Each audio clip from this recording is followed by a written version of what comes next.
Welcome to the Advanced Freelancing Podcast. Every week, you'll hear strategies for building your online service-based business your way.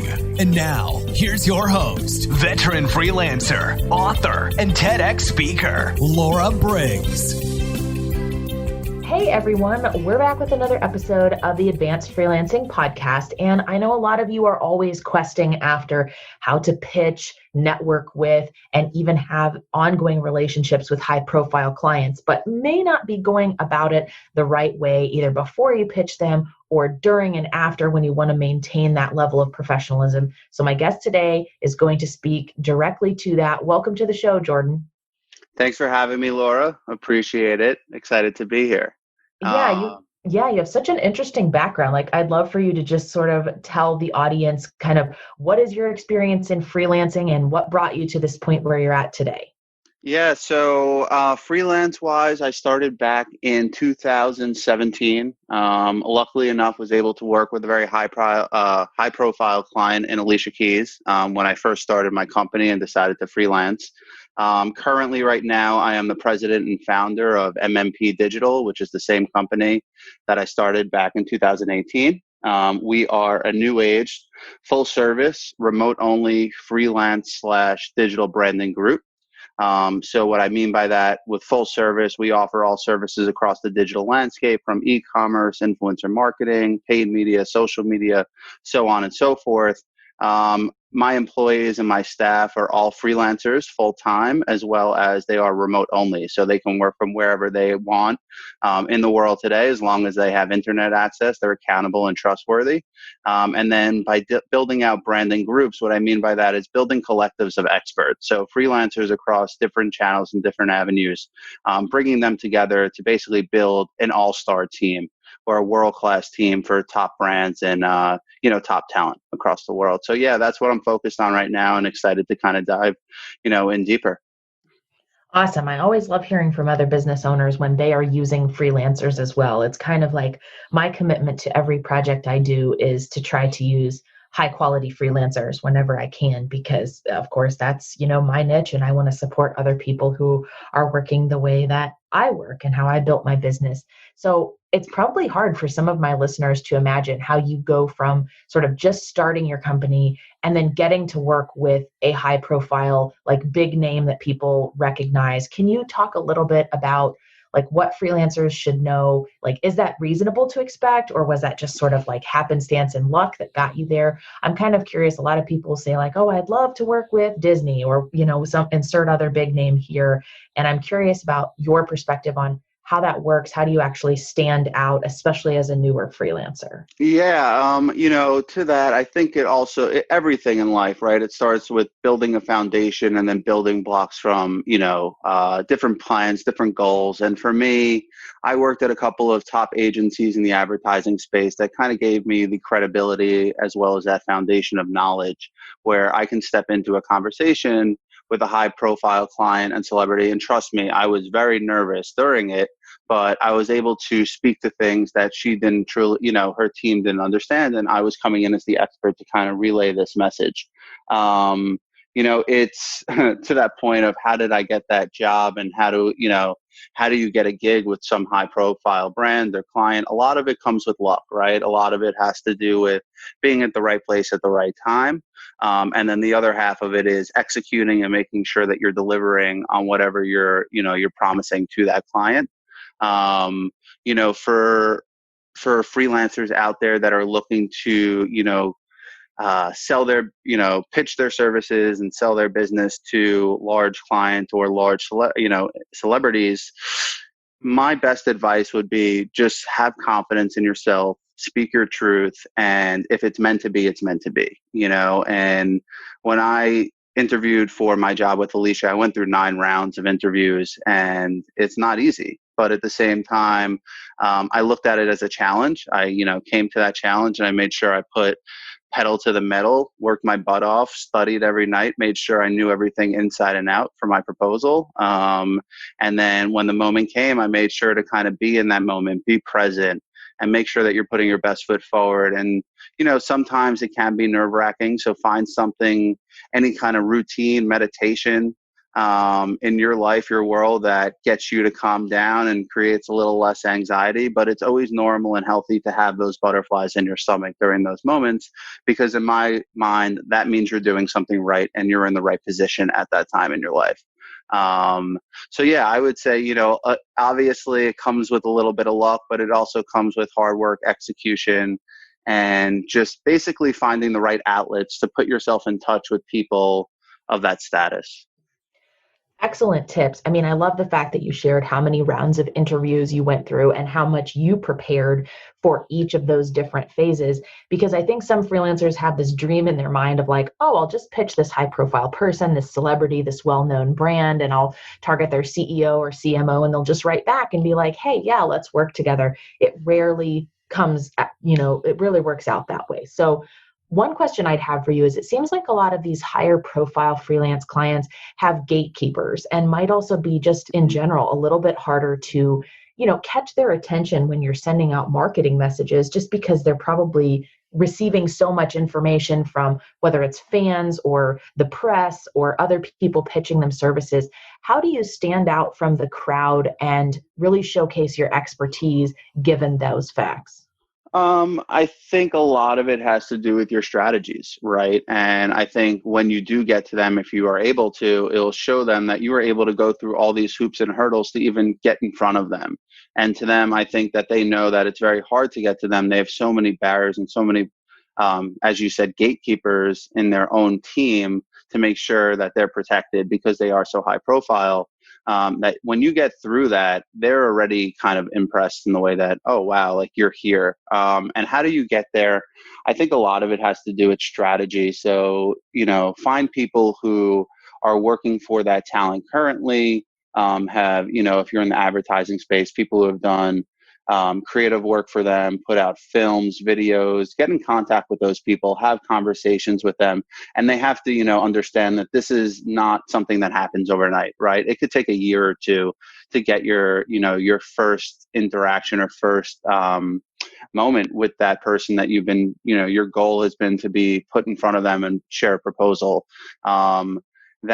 That can take so much time to get to that finish line. And then when you get to the finish line, you're just kind of just starting. So it's really just keeping a level head, understanding the process of who do I reach out to so that I can somehow, what are the touch points to get to that finish line? Is it reaching out to, the creative director from her, for my example, right, with Alicia Keys, like, was it the creative director for her music video from 2010, who then puts me in touch with her digital marketer who worked with her for 4 years, who then puts me in touch with this other person, and it's just going down the line. And some people, I know it's a hard thing to stay patient with. Some people will drop off by number 2 or number 3, but you kind of just have to stay the course and trust the process of just putting in that work and understanding that these things aren't handed to you. You got to go after them and you have to go grab it yourself. Perfect. So let's imagine, what advice would you have for somebody who is lucky enough to have stayed the course, kept connecting with people in this influencer or celebrities world? Do you have any tips for a freelancer that maybe lands the gig? And, should you treat this differently than any of your other freelance clients? Or are there some things you wish you had known before you had your first gig like this?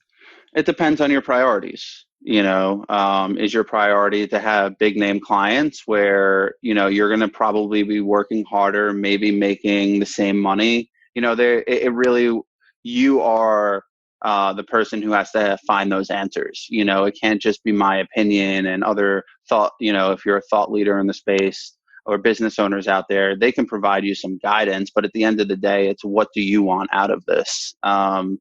And, with that being said, if that's your goal to get those high celebrity profiles, then when you get that first one, make sure you work your butt off, and you'll probably work harder on that first one than you are on your other clients, just because you're looking for more of them, right? If you're happy with the clients you have already and you just want to include this one person into your portfolio, you treat them the same. So it really comes to your priorities. For me, I personally, at that time in my life, I was very interested in kind of helping Alicia take her brand to that next level across social media and digital. So for me, it also just aligned with what I was looking to do in my career and in my professional, career development. It was just perfect timing for me. And what I did was I focused mainly on her and put my business to the side and focused fully on Alicia Keys and her business. Hey, if you're listening to this episode, then the Six Figure Freelancer book is available for pre-order. The book drops on October 20th, 2020, but you can pre-order the book now and get 4 special bonuses that no one else will have access to. Visit www.sixfigurefreelancebook.com to discover how you can pre-order and send in your receipt to get special bonuses that will be revealed to you and sent to your email inbox on October 1st, 2020. This is in addition to the 17 worksheets and exercises that come for everyone who buys the book. And trust me, you're going to want these bonuses: tips on branding, pricing, sales calls, and so much more. That's really wonderful insight for people to keep in mind. And it does really boil down to what it is that you want to accomplish. And it's that ideal scenario when it's a person you want to work with and their personality and team seems great to work with, but also they are working on a project that really fits your skill sets. I've worked with a couple of freelancers before who have passed the gatekeepers with brands that they really want to work with. But when the brand does get back to them, they want kind of a different service than where that freelancer can really excel. And it's meant conversations between me and my coaching clients about, well, is it more important to you to be able to say you worked with this brand, but not feel 100% confident in being able to deliver on that service that's not your core service?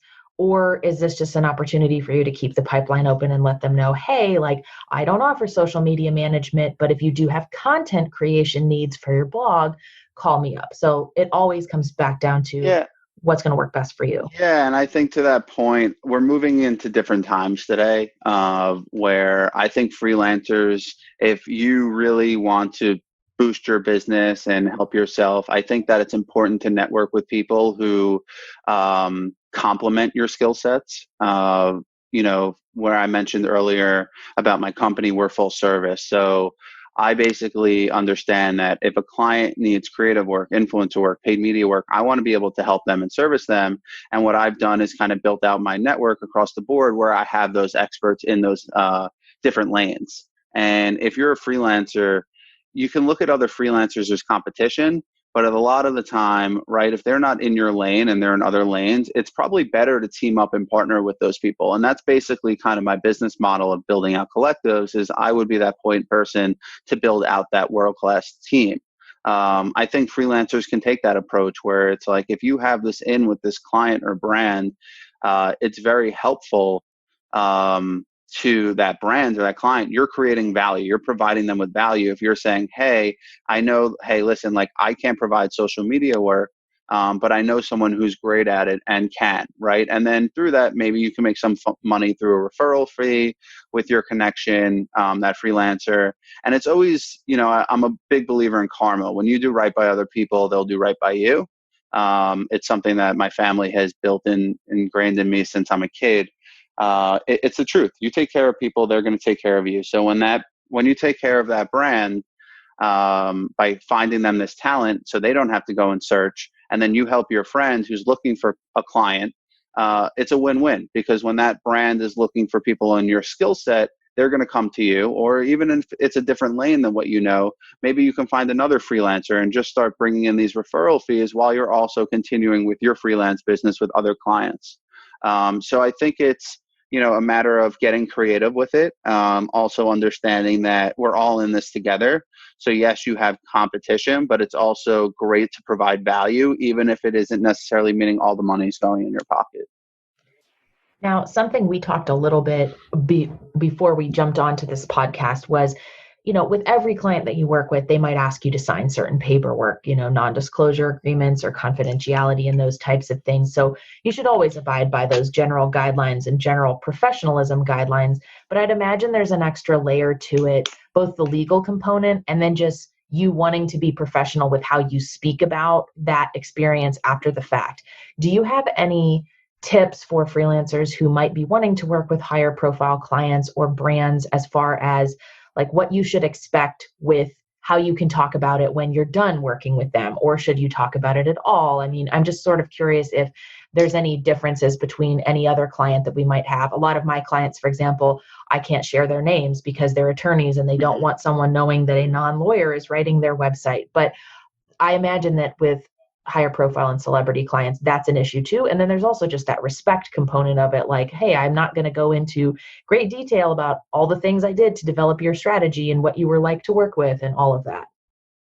Yeah, so for me, I'm a private person, to be honest. I don't like to go out there and share that information. I do have it on my website, and that's just due to legality reasons. I can technically, but I understand that with other clients, you might not have that ability to do so. I wouldn't harp too much on it. I wouldn't try to publicize it in any way, shape, or fashion. I think it definitely gives you credibility, obviously, and hopefully can create more leads and more business. But I also think it's, for me personally, it's more attractive to know someone who's worked with these high profile clients that they're not talking about it. They're not putting it out there to the public. But I understand that it can also hurt. It doesn't necessarily help you, but I also don't think it hurts you in a way. For me, the work I did with Alicia Keys, I don't really speak to it because I enjoyed my time there, loved the team, loved Alicia. But I'm kind of on to new things. I'm on to new goals of my own for myself. And, with that comes new clients, new opportunities, new experiences. And I think if you just focus more on the experiences themselves and what you've learned and take that to heart, I think that more clients will come. It's definitely good to merchandise and build case studies for your business. That's how you grow and build.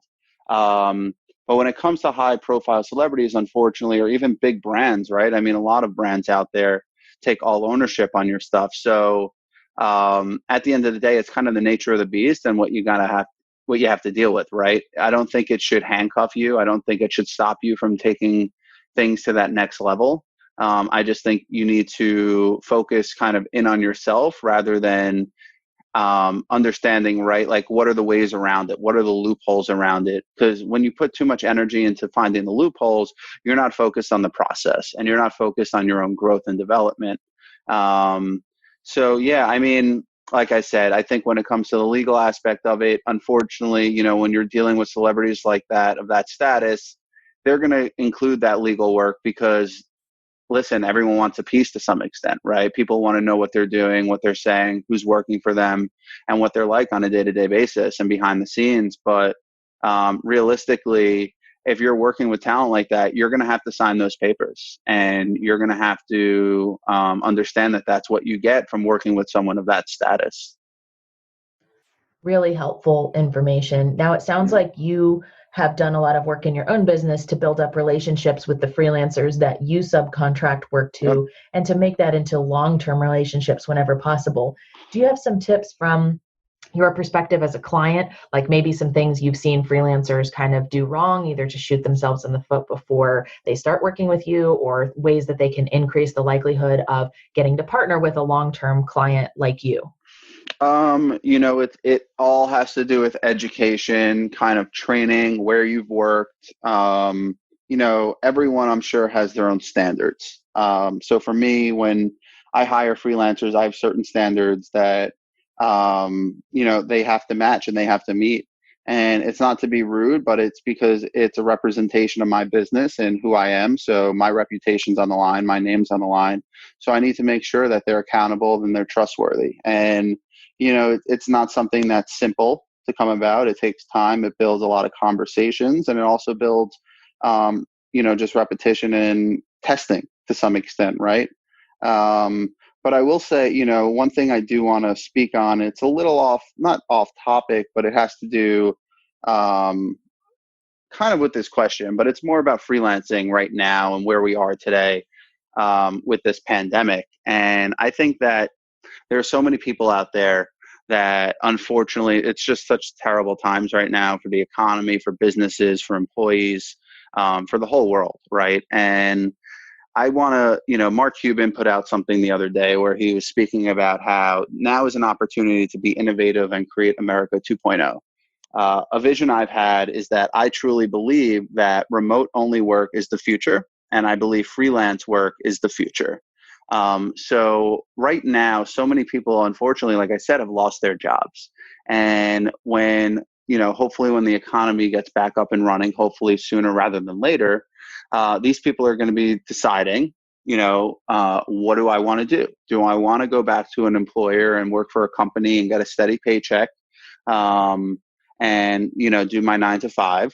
Or do I want to start working for myself? And I think a lot of people are going to start leaning into the freelance world of working for themselves because they're now getting exposed to the access and how easy it is to work from your home, right? Virtually, video chat, phone calls. You can do everything that you're doing in the office, from the comfort of your own home. Or even if you want to travel, right? If you want to go to LA for a weekend, if you want to go to San Francisco to see your family, it allows you more control and more flexibility within your schedule. Is it made for everyone?